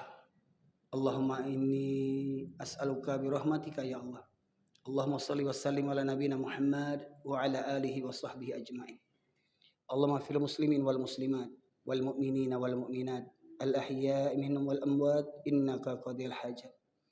Rabbana zalamna anfusana wa illam taghfir lana wa tarhamna lanakunanna minal khasirin. Rabbana la tuzigh qulubana ba'da idh hadaitana wa hab lana min ladunka rahmah innaka antal wahhab. Allahumma arinal haqqa haqqan warzuqna ittiba'ah wa arinal batila batila warzuqna ijtinabah. Rabbana la tu'akhidna rabbana ighfir lana wa liwalidayna warhamhuma kama rabbayana shaghira. Rabbana hab lana min azwajina wa dhurriyyatina qurrata a'yun waj'alna lil muttaqina imama. Rabbana la tu'akhidna in nasina aw akhtana. Rabbana wa la tahmil 'alaina isran kama hamaltahu 'alal ladzina min qablina. Rabbana wa la tuhammilna ma la taqata lana bih wa'fu 'anna waghfir lana warhamna anta maulana fansurna 'alal qaumil kafirin. Ya Allah ya Rahman ya Rahim. Pada malam hari ini kami hadir di rumah-Mu ya Allah. Kami bermunajat kepadamu ya Allah. Hanya kepadamu lah kami menyembah dan hanya kepadamu lah kami mohon pertolongan ya Allah. Jadikanlah kami ini hamba-hamba-Mu yang beriman dan bertakwa, agar kiranya iman dan takwa kami menyelamatkan kami, memberikan anugerah kebahagiaan di dunia dan di akhirat kami ya Allah. Ya Allah ya Rahman ya Rahim. Ampunkan dosa kedua orang tua kami ya Allah. Sayangilah mereka dengan kasih sayang-Mu yang mulia, sebagaimana mereka menyayang kami di waktu kecil. Ya Allah, lampaukanlah kuburan orang tua kami yang telah tiada. Jauhkan mereka daripada siksa kubur dan anugerahkanlah kepada mereka nikmat kubur. Begitu pula anugerahkanlah kepada guru-guru kami, kepada pendidik-pendidik kami, kepada alim ulama kami, ustaz-ustaz kami, begitu pula kepada pemimpin yang taat kepadamu ya Allah. Ya Allah, jauhkanlah negeri kami daripada musibah dan malapetaka bencana ya Allah. Ampunkan dosa-dosa kami. Anugerahkanlah kepada kami pemimpin yang beriman bertakwa. Hancurkanlah pemimpin yang zalim yang tidak mau bertobat kepadamu ya Allah. Hancurkanlah pejabat-pejabat yang menguras harta negeri ini untuk memperkaya diri mereka dan menyengsarakan rakyat-rakyat mereka ya Allah. Ya Rahman, Ya Rahim, Ya Mujibas Sa'ilin. Muliakanlah saudara kami di Palestina ya Allah. Sungguh kami tidak bisa berbuat apa-apa untuk menolong saudara kami di Palestina ya Allah. Kami melihat setiap harinya anak-anak muslim, anak-anak kami juga ya Allah, mereka hancur berkeping-keping tubuh mereka ya Allah. Para wanita terhina, orang tua kehilangan anaknya, anak kehilangan orang tua ya Allah. Mereka dibantai di mana-mana tanpa ada pembelaan. Ya Allah, Ya Rahman, Ya Rahim, ampunkan dosa kami ya Allah. Ampunkan dosa kami, tidak bisa berbuat apa-apa ya Allah. Hanya sebatas doa yang bisa kami berikan untuk saudara kami ya Allah. Sungguh mereka lah orang-orang yang mulia, orang yang kuat di muka bumi ini ya Allah. Ya Rahman, Ya Rahim, Ya Mujibas Sa'il. Jadikanlah mereka mati syahid dalam mempertahankan akidah mereka ya Allah. Hancurkanlah orang-orang zalim Yahudi, Israel, laknatullah alaih. Hancurkanlah tentara mereka, hancurkanlah pasukan mereka, hancurkanlah persenjataan mereka ya Allah. Amerika yang terlaknat, Jerman yang terlaknat, Perancis yang terlaknat, yang bersubahat berbuat makar untuk menghancurkan saudara-saudara kami. Begitu pula kami di Indonesia ini ya Allah. Jagalah, lindungilah ulama-ulama yang jujur, yang berani menyampaikan kebenaran, mengingatkan para pemimpin yang zalim ya Allah. Ya Rahman, Ya Rahim, Ya Mujibas Sa'ilin. Allahumma ansuril muslimin wal mujahidin fi Filistin. Allahumma ansuril muslimin wal mujahidin fi Filistin ya Allah. Allahumma ansuril muslimin wal mujahidin fi Filistin. Allahumma ansuril muslimin wal mujahidin fi Indonesia ya Allah. Allahumma ansuril muslimin wal mujahidin fi kulli makan, fi kulli zaman ya arhamar rahimin. Rabbana atina fid dunya hasanah wa fil akhirati hasanah wa qina adzabannar. Ya Allah, satukanlah hati kami di masjid ini ya Allah. Semua yang hadir di masjid ini ya Allah, ampunkan dosa-dosa kami ya Allah. Anugerahkanlah kepada kami keluarga yang sakinah, mawaddah, warahmah. Di masjid ini kami berkumpul ya Allah. Pertemukanlah kami di surgamu bersama ya Allah. Rabbana atina fid dunya hasanah wa fil akhirati hasanah wa qina adzabannar. Subhana rabbika rabbil izzati amma yasifun. Wassalamun alal mursalin. Walhamdulillahi rabbil alamin. Assalamualaikum warahmatullahi wabarakatuh.